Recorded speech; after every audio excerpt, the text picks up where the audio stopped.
Rapaziada, você que não tem condições, mano, de gastar dinheiro com o jogo ou gastar dinheiro com o campeonato, mano, se inscreve no canal, ativa o sininho e deixa um like nesse vídeo pra ser recomendado pra outras pessoas. Que eu juro pra vocês que eu vou estar trazendo uma série no canal de vários campeonatos com premiação muito boas e grátis, beleza? Pra estar ajudando quem não tem condição, beleza? Tamo junto, bora pro vídeo. Ah, eu vi isso, rapaziada. Eu estou com um camp aqui pra vocês do Brooklyn Champions Camp.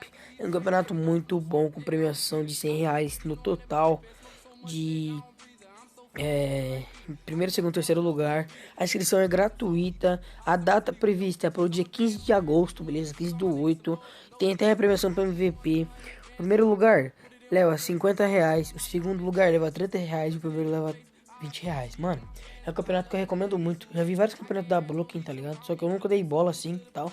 E, mano, como eu tô trazendo uma série do meu canal agora de revelando o campo pra vocês, não podia deixar faltar esse campo da Brooklyn, um campo muito bom e que ajudaria muito vocês, beleza?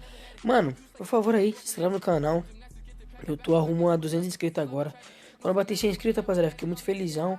Mano, eu tava trazendo um vídeo de camp meu mesmo, tá ligado?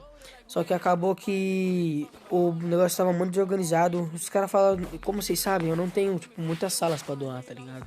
Eu tinha 3 salas só e os caras da minha guilda iam ajudar doando. Só que tinha cara também que ia ajudar, tá ligado? Os caras da guilda dos moleques. Que valia ponto, ó, rapaziada. Valia ponto por kill e tal. Ponto por sala, valia 10 pontos.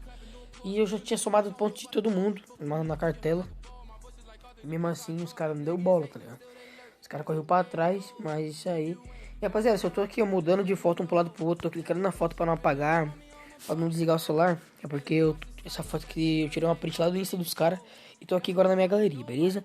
Mas mano, ligue pra isso não, liga pra mais pra gameplay mesmo, que eu tô te informando.